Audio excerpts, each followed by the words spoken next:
Saya tidak banyak-banyak, saya hanya mau menagih saja sebetulnya. Sedikit saja dari Pak Purbaya supaya kita bisa tepuk tangan yang benar untuk beliau. Contoh seminggu setelah beliau menjabat bilang ada 60 triliun tunggakan pajak. Dari 200-an perusahaan sampai sekarang juga waktu itu beliau bilang seminggu harus bayar. Kalau enggak, tapi sampai sekarang sudah mau sebulan lebih. Enggak jelas juga nasibnya. Jadi kalau bisa, ya itu tagih dulu lah, tunjukkan. Nanti saya akan tepuk tangan paling terbesar untuk Pak Purbaya kalau itu ditagih. Iya. Pesan kuat tadi dari Bung Refli. Iya, saya tuh beberapa minggu terakhir tuh dikunjungi beberapa mahasiswa. Jadi mereka mengeluh. Sebagian itu sudah selesai ospek kemarin, hampir tidak lanjut. Kenapa? Karena kartu Indonesia Pintar kuliahnya itu kena efisiensi anggaran. Jadi kampus-kampus ini sebagian... Berapa orang yang datang itu? Itu mereka mewakili 50 orang. Oke, di satu kampus itu? Salah satu kampus negeri. Luar biasa itu. Ya. Keluarnya adalah negeri di Yogyakarta. Nah, itu kemudian mereka cerita bahwa efisiensi itu sekarang nyata hadir di meja makan efisiensinya. Bukan pertumbuhan 8% hadir di meja makan, tapi efisiensinya hadir di meja makan. Nah, mereka itu akhirnya terancam putus kuliah? Oh iya jelas. Karena berkurang kuota untuk beasiswa. Dan mereka bilang bahwa orang tua saya nggak punya uang lagi. Orang tuanya sebagian memang dari kelompok rentan ke bawah. Jadi artinya mereka bergantung pada beasiswa dan itu kena. Jadi gini, setelah dicek apa yang dilakukan oleh Bu Sri Mulyani. Nggak sebut aja kampus apa, boleh nggak? Nanti. Kalau kan ada 3, ada IKIP atau Universitas Negeri di Yogyakarta, ada UGM, ada satu lagi mungkin UIN ya. Yes, tapi itu nanti. Tapi pada intinya adalah mereka bercerita bahwa ini efek dari efisiensi anggaran, kemudian alokasi dana pendidikan, dan tahun depan ini makin parah, itu dipakai untuk makan bergizi gratis. Diambil dari dana pendidikan. Jadi ini Pak Purbaya, memang ini pendidikan, tapi efisiensi ini adalah fiscal policy. Ini adalah kebijakan fiskal.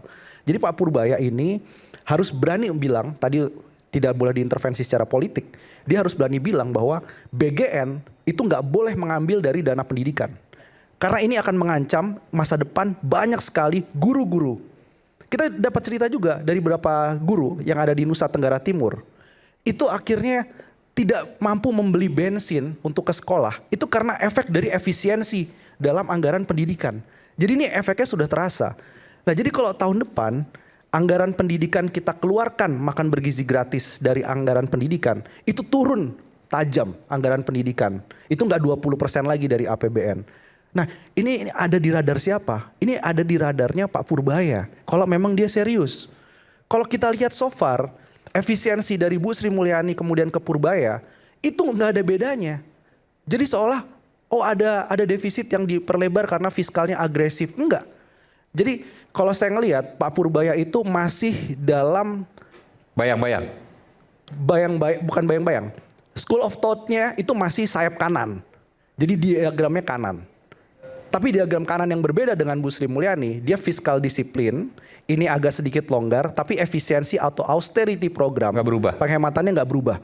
Dan satu lagi, Pak Purbaya kenapa nggak berani bilang bahwa efisiensi anggaran ini salah satunya memberikan ruang untuk anggaran pertahanan keamanan dan ketertiban. Itu kan tidak tersentuh efisiensi, kan nggak fair. Apakah itu anggaran pertahanan keamanan akan mendeliver 8% pertumbuhan ekonomi? Nggak ada. Di mana-mana negara yang dominan military driven ekonominya atau ekonomi komandonya, itu tidak ada yang pertumbuhannya tinggi. Nah jadi hal-hal yang begini yang harusnya Pak Purbaya itu berani. Kalau dia memang tidak. Jadi menurut Anda 8% itu mustahil kalau dalam kondisi pembagian anggaran yang seperti saat ini? Iya. Kenapa? Karena dengan mustahil ya? Mustahil. Untuk 8% kita butuh SDM. Nah sekarang kualitas SDM-nya terancam turun karena alokasi pendidikan buat MBG. Kemudian pemerintah daerah. Pati yang terjadi pada 2025 ini, Prahara Agustus, itu efek dari apa? Efisiensi anggaran. 2026 apa nggak terjadi? Pati-pati berikutnya karena pemerintah daerah opsinya apa? DBH-nya tadi kena pangkas. Dia mau naikin PBB, orang marah. Pati maksudnya Kabupaten Pati ya? Kabupaten Pati. Saya pikir perwira tinggi enggak? Pati. Tapi yang terjadi apa? Di 2026 mungkin bukan PBB karena mereka belajar dari Pati. Tapi apa yang akan dilakukan? UMKM yang akan jadi sasaran. Pajak-pajak daerah untuk restoran, hotel dan lain-lain. pajak obsen kendaraan bermotor itu seperti tadi yang dikeluhkan oleh Ibu tadi, itu yang akan naik. Apa nggak kena daya beli masyarakat? Jadi fiskal policy-nya ini Pak Purbaya harus mulai melihat kalau dia mau beda jangan beda tanggung-tanggung gitu loh. Radical change tadi atau risetnya itu harus clear. Baik. Gitu. Baik, terima kasih. Luar biasa. Saya ke Bung Ferdinand, silakan. Terima kasih Bung Aiman. Saya tidak banyak-banyak, saya hanya mau menagih saja sebetulnya. Sedikit saja dari Pak Purbaya supaya kita bisa tepuk tangan yang benar untuk beliau. Contoh seminggu setelah beliau menjabat bilang ada 60 triliun tunggakan pajak. Dari 200-an perusahaan sampai sekarang juga waktu itu beliau bilang seminggu harus bayar. Kalau enggak, tapi sampai sekarang sudah mau sebulan lebih. Enggak jelas juga nasibnya. Jadi kalau bisa, ya itu tagih dulu lah, tunjukkan. Nanti saya akan tepuk tangan paling terbesar untuk Pak Purbaya kalau itu ditagih. Ya, sama kebijakan-kebijakan yang selalu sindiran-sindiran yang disampaikan, implementasikanlah dalam kebijakan. Jangan hanya bicara, tapi implementasi dalam polisi kebijakan tidak dilakukan. Itu yang saya mau sampaikan ke Pak Purbaya supaya dilakukan. Kalau itu dilakukan, saya percaya rakyat ini pasti akan mendudukan dan saya pasti akan tepuk tangan untuk beliau. Tapi kalau sampai sekarang saya masih mengatakan Purbaya masih sebatas lucu-lucuan saja. Tapi saya salut dengan Anda. Di antara semua yang mendukung Pak Purbaya, Anda berani untuk menyuarakan yang berbeda sehingga wajah Anda terpampang di hampir semua media sosial.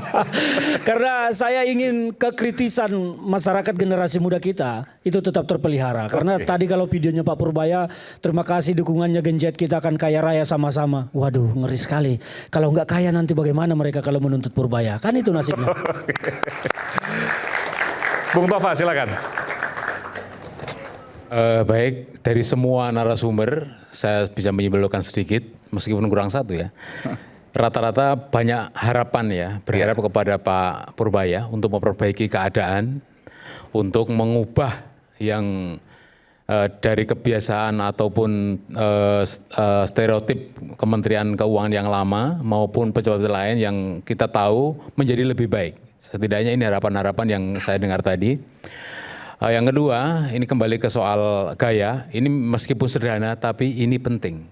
Saya nggak ingin lagi mendengar misalkan ada menteri senior mengatakan saya harap kalian membayar pajak. Kalau nggak bayar pajak akan saya persulit hidup kalian. Oh, ini ngeri sekali. Jadi maksudnya diksi-diksi atau gaya seperti ini mungkin harus segera dihapus dan digantikan dengan gaya ke-Gen Z-an Pak Purbaya. Di media sosial beliau sudah menjadi harapan banyak orang dan ini tolong betul-betul dijaga. Semua orang bisa mengawali dengan baik, semua orang bisa mengawali dengan jelek, tapi Pak Purbaya bisa mengawali dengan baik. Setidaknya masyarakat mulai suka dari awal dan kalau dalam agama saya ada hadis, innamal a'malu bikhawatim. Sebenarnya bukan awal yang dinilai, tapi akhirnya. Jadi kita jangan baru 100 hari kita sudah mencaci maki dia, wah ini hanya gaya-gayaan aja. Belum. Karena amalan atau kerjaan suatu karya itu dinilai di akhirnya. Kalau awalnya baik belum tentu akhirnya baik. Awalnya buruk mungkin awalnya jadi lebih buruk. Tapi beliau berhasil mengawali dengan baik, disukai banyak orang. Setidaknya tidak kontroversi itu ada ya karena memang biasa namanya barang baru. Ini barang baru pasti kontroversi. Tapi saya yakin kontroversi beliau kontroversi positif. Artinya ya semoga seperti ini ditiru oleh pejabat lain karena dia berani mengkritik sesama pejabat di kementerian itu belum pernah ada. Biasanya pejabat lama itu bahasanya seragam, yes man, tapi beliau ini insya Allah menjadi ya the right man on right place. Jadi memang betul pejabat yang baik. Terima kasih. Baik. Terakhir Bung Boyamin silakan. Satu challenge untuk masyarakat, saya minta untuk daftar koperasi Merah Putih, koperasi desa. Kalau nggak warga desa nggak bisa dong. Sistem online bisa. Enggak, tapi kan harus di warga justru desa itu kelihatan. Kalau kan di Jakarta nggak ada desa. Oh, ada desa di Pulauan Seribu. Ini ternyata ada barusan teman saya minta challenge itu. Ya dia daftar online, dia sendiri ternyata ya, anggotanya. Jadi kalau di daftar online, cuma satu orang. Iya, anggotanya satu orang. Di mana desa itu? Desa atau kabupatennya mungkin. Ada Pucungnya, desa Pucung. Ya. Ya, itu hanya satu orang. Bagaimana uang 3 miliar mau digelontorkan kalau anggotanya satu orang, itu pun karena challenge gitu loh. Berarti yang lain nggak ada anggotanya gitu loh. Justru itu yang pertama. Kedua, kepala desa ini rata-rata berakhir jabatannya setahun 2 tahun ke depan. Dia tidak mau berkelahi dengan masyarakatnya yang jualan ini itu dan takut tidak terpilih. Maka ya nggak ada yang di Jawa loh ya, itu koperasi ini rata-rata nggak jalan di desa-desa karena kepala desanya nggak mau berkelahi dengan rakyatnya yang jualan telur dan jualan lain-lain. Itu. Jadi ini saya hanya peduli bahwa duit ini jangan mubazir dan karena euforia politik seakan-akan ini untuk rakyat tapi sebenarnya malah merugikan negara banyak gitu. Itu yang challenge-nya aja. Terus kaitannya dengan ini tugas-tugas Pak Purbaya, Kortek yang kemarin bermasalah harus diurusi. Kalau korupsi ya dibongkar aja. Gitu loh.